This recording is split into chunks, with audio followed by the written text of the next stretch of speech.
Hello বন্ধুরা। তো আজ আমি একটা ইম্পর্ট্যান্ট কোশ্চেন করাবো, যেটা ডাব্লিউবিপি 2020 সালে ডাব্লিউবি পরীক্ষা যেটা হয়েছিল কনস্টেবলের, সেটার প্রিলিমসে পড়েছিল। ঠিক আছে, সেটার প্রিলিমসে এটা এসছিল। তো এটা দেখো, একটা সরল সুদের অঙ্ক, যেটা খুবই একটা নর্মাল একটি অঙ্ক। এটা অনেক অনেক ট্রিক্স দিয়ে করাবে, কিন্তু আমি বলবো তোমাদের কোনো ট্রিক্স ব্যবহার করার কোনো সেরকম কিছু প্রয়োজন নেই। ট্রিক্স হয়তো তুমি এই অঙ্কটা করে দিলে, আরেকটা অঙ্ক কিন্তু পরীক্ষার সময় ট্রিক্স যদি না মনে পড়ে তুমি হয়তো ফেঁসে যাবে।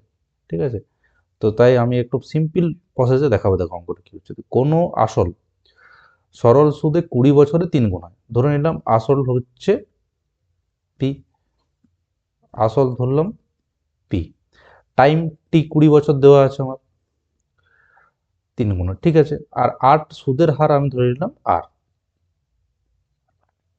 সুদের হার ধরে নিলাম আর।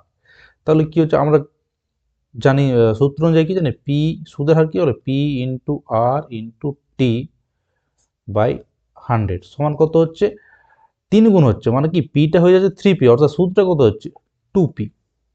পি ছিল 3 গুণ হয়ে যাচ্ছে সরল সুদে আসলে। ঠিক আছে, পি ছিল সেটা 3p হয়ে যাচ্ছে, অর্থাৎ সুদ আমরা কত পাচ্ছি, সুদ পাচ্ছি 2p, সেটা 2p করলাম। দেখো পি পি এখান থেকে কেটে দিতে পারো। এবারে আর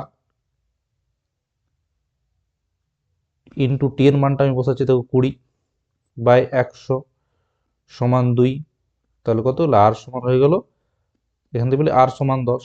এবার কি বলেছে, যদি ওই একই সুদের হারে, মানে এই 10% সুদের হারেই কত বছরে দ্বিগুণ হবে, কত বছরে দ্বিগুণ হবে, মানে দ্বিগুণ মানে কি, পি থেকে হয়ে যাবে 2p, মানে সুদটা কত হবে, সুদটা হবে পি।